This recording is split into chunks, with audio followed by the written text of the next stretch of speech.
ఓం స్థాపకాయ చ ధర్మస్య సర్వధర్మస్వరూపిణే అవతార వరిష్ఠాయ రామకృష్ణాయ తే నమః. భక్తులందరికీ నమస్కారం. ఈరోజు మనం ఈ ధన సంపాదన అనే విషయం గురించి కొద్దిగా చూస్తాం. సాధారణంగా మనం అనుకుంటాము ధన సంపాదనే మన జీవిత లక్ష్యం అని. దాని గురించి శ్రీ రామకృష్ణులు ఏం చెప్పారో కాస్త చూస్తాం. ఒకసారి ఆయన్ను మహేంద్రనాథ్ గుప్తా అమ్మా అని అడుగుతాడు, అయ్యా నేను ఎక్కువ ధనం సంపాదించడానికి ప్రయత్నం చేయవచ్చునా అని. అందుకు శ్రీరామకృష్ణ చెప్పారు, ధార్మిక కుటుంబాన్ని పోషించడానికి అది అనుమతించబడింది. నువ్వు నీ ఆదాయాన్ని పెంచుకోవడానికి ప్రయత్నించవచ్చు, కానీ అది నిజాయితీ మార్గంలోనే. జీవిత లక్ష్యం డబ్బు సంపాదించడం కాదు, భగవంతుని సేవ చేయడం. డబ్బును భగవంతుని సేవకు వినియోగిస్తే అది హానికరం కాదు. ఇంకా కొంతమంది గృహస్థ భక్తులకు శ్రీరామకృష్ణుడు ఇలా చెప్పారు, మీరు డబ్బును కేవలం ఆహారము, వస్త్రము, ఉండడానికి చోటు, భగవంతుని పూజించడానికి, సాధువులకు మరియు భక్తులకు సేవ చేయడానికి ఒక సాధనంగా మాత్రమే చూడాలి. కానీ దాన్ని కూడబెట్టడం తప్పు. తేనెటీగలు తమ తేనె పట్టు నిర్మించుకోవడానికి ఎంతో కష్టపడతాయి, కానీ తర్వాత బాటసారి వచ్చి వాటిని దోచుకుంటాడు. డబ్బు మీకు కేవలం అన్నం మాత్రమే సంపాదించి పెట్టగలదు, దానిని మీ ఏకైక అంతిమ లక్ష్యంగా భావించకూడదు. యేసుక్రీస్తు చెప్పాడు, you cannot serve the god and the mammon at the same time. అంటే నువ్వు భగవంతుణ్ణి మరియు మ్యామన్ అంటే ధనం కొరకు ప్రాకులాడే అత్యాశ. ఈ భగవంతుడు మరియు మ్యామన్ ఈ రెండింటినీ మనం ఒకేసారి సేవించలేము అని హిందీలో కూడా వస్తుంది, జహా రామ్ వహా కామ్ నహి, జహా కామ్ వహా రామ్ నహి. అంటే ఎక్కడైతే రాముడు ఉన్నాడో అక్కడ కాముడు ఉండడు, ఎక్కడైతే కాముడు ఉన్నాడో అక్కడ రాముడు ఉండడు. కాముడు అంటే అర్థం కోరికలు, ప్రాపంచిక కోరికలు ఉన్న చోట భగవంతుడు ఉండడు. అక్కడ పేదవాడికి దరిద్రుడికి ఏమిటి వ్యత్యాసం అంటే ఏం చెప్తారంటే, తన దగ్గర డబ్బు లేనివాడు పేదవాడు, నిజంగానే పేదవాడు. మరి దరిద్రుడు అంటే ఎవడంటే, ఎవడైతే ఎంత డబ్బు ఉన్నా ఇంకా కావాలి అని ప్రాకులాడేవాడు దరిద్రుడు అంటారు. ధనవంతుడు తన సంపదల వల్ల సంతోషంగా ఉంటాడని చెప్పగలమా అంటే లేదు. డబ్బు కేవలం మన ప్రాథమిక అవసరాలు తీర్చడానికి మాత్రమే మనకు సహాయపడుతుంది, అంతే. అంతకు మించి అది పెద్దగా సహాయపడదు. మరోవైపు ధనవంతులు కూడా డిప్రెషన్ మొదలైన సమస్యలతో బాధపడుతూ ఉంటారు. వారిలో కొందరు ఆత్మహత్య కూడా చేసుకుంటారు. అమ్మ శారదాదేవి చెప్పింది, నాయనా ధనంలో ఏమున్నది, గురుదేవులు డబ్బును తాకడం కూడా భరించలేకపోయేవారు. ఆయన చేయి వంకర్లు తిరిగిపోయేది.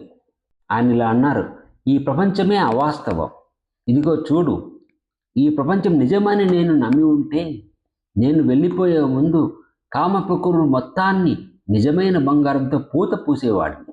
కానీ అదంతా అవాస్తవమని, భగవంతుడు ఒక్కడే సత్యమని నాకు తెలుసు.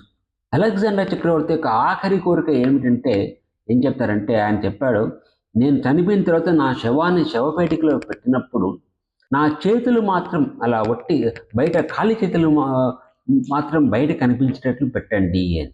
ఎందుకంటే ప్రపంచానంతా జయించాను, అయితే చనిపోయిన తర్వాత వెళ్ళిపోయేటప్పుడు ఈ విధంగా ఒట్టి చేతులతో వెళ్ళిపోతున్నాను అని అందరూ చూడాలి అని. కఠోపనిషత్తులో చెప్పబడింది, నా విత్తేన తర్పణీయో మనుష్య అంటే మనిషి ధనం ద్వారా సంతృప్తిని పొందలేడు అని. బుద్ధుడి యొక్క ధమ్మపదాల్లో కూడా ఒక శ్లోకం వస్తుంది, అది పాలీ భాషలో ఉంటుంది. దానిలో ఒక శ్లోకం వస్తుంది, నా కహాపణవస్సేన తిత్తి కామేషు విద్యతి అప్పస్సాద దుఃఖ కామ ఇది విన్నాయ పండితో. అంటే ఏమంటే, బంగారు నాణేల వర్షం కురిపించినా సరే కోరికలు మాత్రం తీరవు. కోరికలు అల్పమైన ఆనందాన్ని ఇస్తాయి మరియు బాధను కలిగిస్తాయి అని తెలుసుకుని ఉన్నవాడే జ్ఞాని. భజగోవిందంలో ఒక శ్లోకం వస్తుంది, అర్థమనర్థం భావయ నిత్యం నాస్తి తత సుఖలేశ సత్యం పుత్రాదపిధన భాజాం భీతి సర్వత్రైష విహితా రీతి. భజగోవిందం గోవిందం భజ మూఢమది. అర్థమనర్థం భావయ నిత్యం అంటే అర్థం అంటే డబ్బు, ధనం, సంపద అది అనర్థాన్ని కలిగిస్తుంది. ఇది ఎప్పుడు ఈ విధంగా విచారణ చేస్తూ ఉండు. భావయ నిత్యం నాస్తి తత సుఖలేశ సత్యం, దాని నుండి నీకు సుఖం లేశ మాత్రం కూడా లభించదు.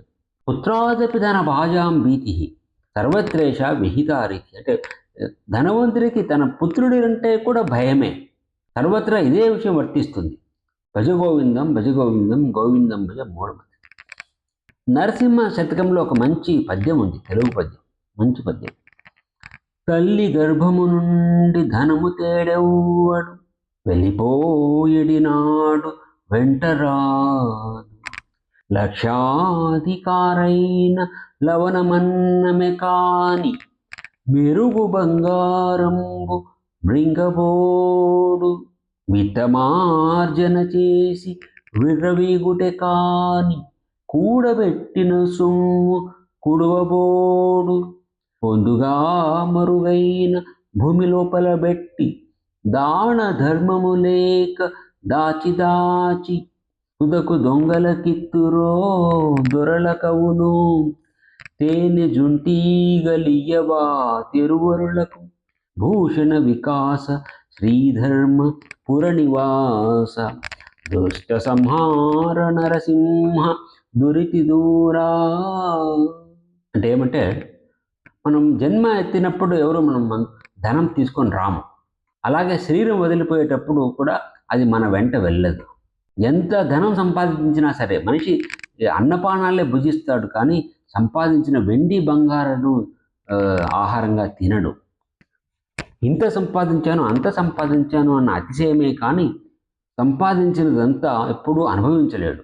జీవితకాలమంతా కష్టపడి సంపాదించిన సొమ్ము దాన ధర్మాల ప్రసక్తి లేకుండా, ఇతరులకి తెలియకుండా అక్కడ దాచి ఇక్కడ దాచి చివరకు దొంగలకు అప్పచెబుతారు.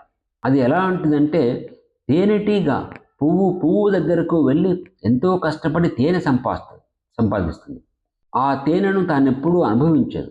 తెలివైన మనిషి ఆ తుట్టెను కాల్చి ఈగలను చంపి అందులో తేనెటీగ దాచిన కష్టాన్ని తాను అనుభవించినట్లే, మనిషి జీవితకాల సంపదను ఎవరో వచ్చి దోచుకెళ్తారో అని కవి యొక్క భావన.